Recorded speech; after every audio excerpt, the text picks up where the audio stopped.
Happy Friday, everybody. Welcome to Overtime. I'm your host, Nick Rabe, as usual, and we have a great show planned for you today before your spring break gets started. We'll preview the high school softball teams, talk NAU track and field MVPs, and we have an exclusive interview with NAU hockey coach Travis Johanson. We'll also get you ready for the upcoming weekend in local sports action. But first, joining me at the desk right now is our student co-host, Brooke. Ice pick Cowell. I don't know about this ice pick. I thought it was lunchbox. It's icebox. It's icebox. Like from the Little Giants. All right. You know? We'll discuss this. We'll discuss this later. Okay. Sounds good. For now, we'll leave it at icebox. But as all, we get things started off with a coin toss. Let's go to our first question. All right. What are your high school softball predictions for this year? We talked baseball last week, so let's talk a little softball here. I'll start with the Lady Eagles of Flag High, if that's all right with you. Flagstaff has 4 returning seniors, but they're a pretty young team with 5 freshmen on the varsity squad, led by junior pitcher Anali Marcia. The Lady Eagles have had some promising results so far, winning their first game against Goldwater and going 5-2 in their 2 early season tournaments. They're young, but if Coach Rudy Baca can whip those freshmen in shape, I think there's reason to believe that Flag High can go far this season. Well, Nick, you know, I did play softball, so I'm super excited for this season. But after talking to all of the coaches, I think it's going to be a good year for just about all of our teams. First off, Coconino, they lost 5 seniors, but have received many young players who look to be stars. And that showed when they beat Barry Goldwater on Tuesday. But the team I'm most excited about following is Northland Prep. They have made a few adjustments defensively, and I talked to Coach Rodriguez, and he said that they are definitely a team to keep up with this season. But overall, I'm just glad it's spring season again, and I wish all of these teams the best of luck. Of course, always good wishes to our local sports teams. All right, next question. NAU men's and women's track teams both took overall titles in the Indoor Conference Championship recently. Who is your NAU men's track and field MVP? Brooke? All right, well, I think our track and field team never gets enough credit, but they just finished their indoor season, and there's a lot of athletes who deserve recognition, but I'm going to go with Matt McElroy. I may be a little biased because we did have him on the show last year, but he got first place in the 3,000 meter run and in the 5,000 meter run for the Big Sky Championships. Now, there are a lot of events in track and field, so that's what makes it hard to decide, but McElroy getting 2 first place championships is pretty hard to beat. Well, distance running is the bread and butter for the NAU track teams, but I love speed, so I'm going to go with junior hurdler Vernon Jameson. He placed in 3 events of the Big Sky Indoor Championships in Pocatello, helping the 4x400 men's relay team take first place, as well as repeating as the individual champion in the 60-meter hurdles. Jameson also had a 7th place finish in the 60-meter dash. A fast guy, a lot more to see from him as the outdoor events are coming up. So great athletes there. And moving right along into our third question, who do you have for your NAU track and field women's MVP?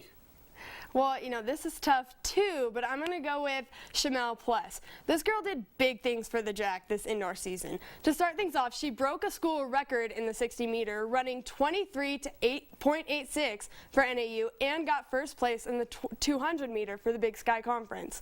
She also competed in the 60-meter and the 4x4, where she got 4th in the 60 and 5th in the 4x4, and she's only a junior. So with the outdoor season and another year for her, I think we're going to expect to see a lot more.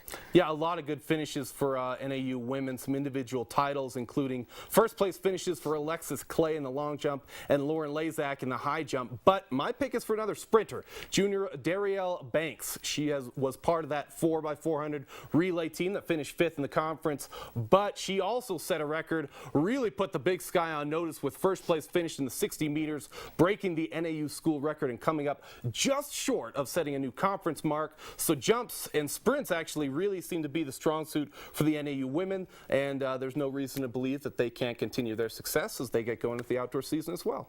Well, both our teams did really great, though. Oh, men absolutely. And women. Overall titles for both, so congratulations to them.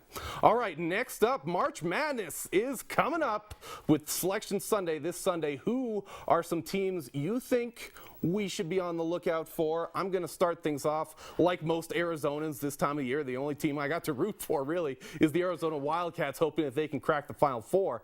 But the team I'm very intrigued about is the Wichita State Shockers. Have you heard of these guys, Brooke? Yeah. They completed the 34-0 undefeated regular season. They clinched their first conference title in 27 years. They're expected to enter the tournament as a #1 seed in the Midwest Division, and they were a big surprise last year in the tournament, making the Final Four. So who knows how far they can go this year. The Shockers on the verge of history, and I'm very interested to see if they can make it all the way. Okay, I'm a little bitter here because my team made it, but they're not placed. But I'm going to say Florida, Arizona, and Gonzaga. Florida has had a great season, obviously, ranked first by going undefeated in their conference and 29-2 overall.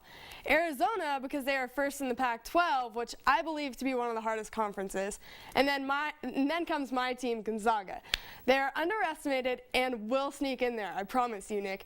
They have lost just as many games in conference as Arizona has, and they are on a hot streak right now.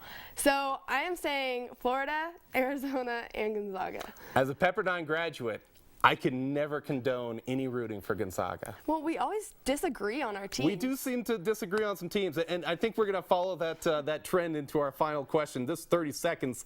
Diamondbacks and the Dodgers, they open up the MLB season in Australia on the 22nd. Like it or dislike it? I know you're a Dodgers fan, so what do you think about this? You know, I'm on the fence with this because, of course, both of my teams are the D-backs and the Dodgers. So I am a little upset that I can't go to the game for opening day, unless I want to pay a fortune for a flight and ticket. But every team does it at some point, so I think it's a cool experience for both teams. Yeah, it's not like this is a new thing. Major League Baseball has been opening the season in foreign countries for at least a decade now, but it's the first time the Diamondbacks have participated, and, you know, I guess I don't really have an issue with the practice, but doing the 2 games outside familiar stadiums, obviously, you know, fans can't go see their teams on opening day, and they're playing a good week before any other teams play any meaningful games. They're going to go right back to spring training after these games. It does have the feeling of a little bit of a publicity stunt for me, and kind of puts an asterisk next to those games. It does count against their 162 game record, blah, blah, blah, but it feels a little hollow. I don't get to enjoy opening day. It's in Australia, and the game's on at like 2 a.m. I know, it's going to be really hard to keep up with and watch, and I'm really upset about it. But Well, I can't wait for baseball season to start anyway. Well, stick around. Kaleigh Emery met up with NAU hockey coach Travis Johanson to talk about their season and their run for nationals. More coming up on the Overtime.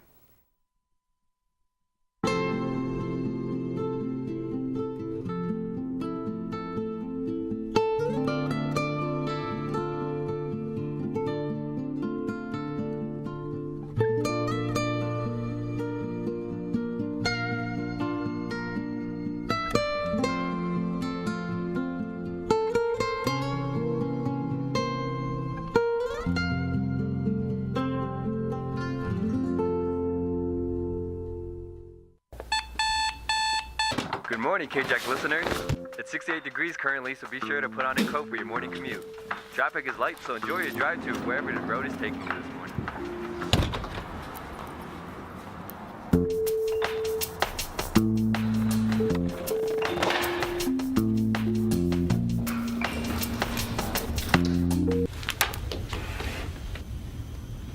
KJAC Radio, 1680 AM. All right, sports fans, welcome back to the Overtime. The NAU Division-2 hockey team has had a successful season, so successful that they're heading to the Nationals. Sports reporter Kaleigh Emery went over to the ice rink to talk to head coach Travis Johanson about their season. The news was released through a Twitter status, a Facebook update, or maybe even a text message reading Boston bound. The NAU Division-2 hockey team is headed to Marlborough, Massachusetts for the ACHA National Championship. Here with me at the ice rink is head coach Travis Johanson. Thanks for joining me. Yeah, thank you for having me. Okay, so we're going to take things back a little bit. What were the team's expectations at the beginning of the season? It was to make it to nationals. That's expectation every year going into the season. Get back to that tournament and compete for a national championship. Hopefully bring one back here to Northern Arizona. So did anyone from the Ice Jacks think that you guys would make it, ending the season with a 27-11-1 record?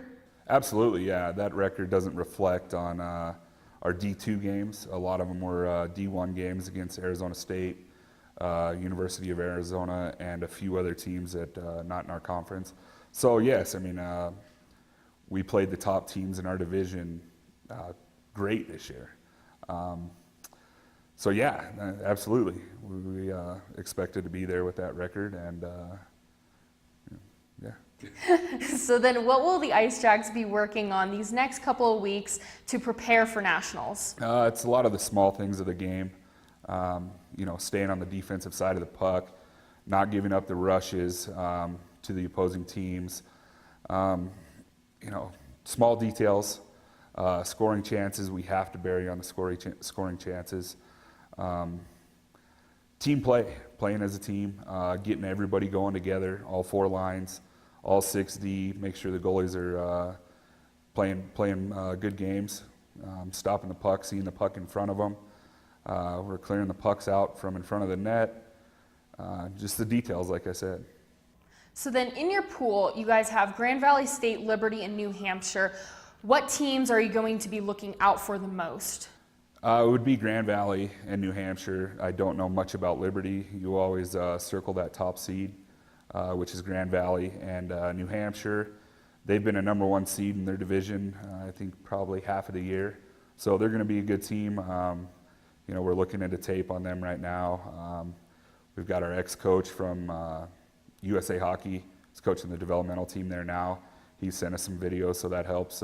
Studying video and just trying to see if we can break some tendencies. So now, for some of these seniors, it's going to be their last time even playing hockey on a team. How has it been coaching them? Unbelievable. Great group of seniors, both on and off the ice. Some of the best guys that I've had the opportunity to coach while I've been here at NAU. Just good all-around guys, and I hope we give them a good showing and send them off with a big bang here. So then how confident are you that you guys can make it all the way to the championships? I think we can make it all the way. Like I said, if we get 4 lines rolling and everybody's playing, there's no reason we can't bring a championship back here. All right, well, thank you so much, Coach, and I'll definitely be rooting for you guys over in Massachusetts, and I'm going to send it back to you, Nick. Thank you, Kaleigh, and special thanks to Coach Johanson for talking about the Ice Jacks' journey to the Nationals. Well, stick around. Sports reporter Jacob Larsen has the latest of what is happening this weekend in sports. Flagstaff's 21st Annual Home and Garden Show is happening March 28th through March 30th at the NAU Sky Dome. There will be everything from design, home improvement, green living solutions, decor, gardening, and much, much more. 2 week-long getaways will be given away at the show, each worth $2,500. Adults are $5, and there will be free parking and shuttle services to the event. Come check out the biggest home and garden events in northern Arizona, March 28th through the 30th at the Sky Dome. Welcome back, everyone. We have a slow weekend here in Flagstaff, and we're going to start things off with Flagstaff boys lacrosse.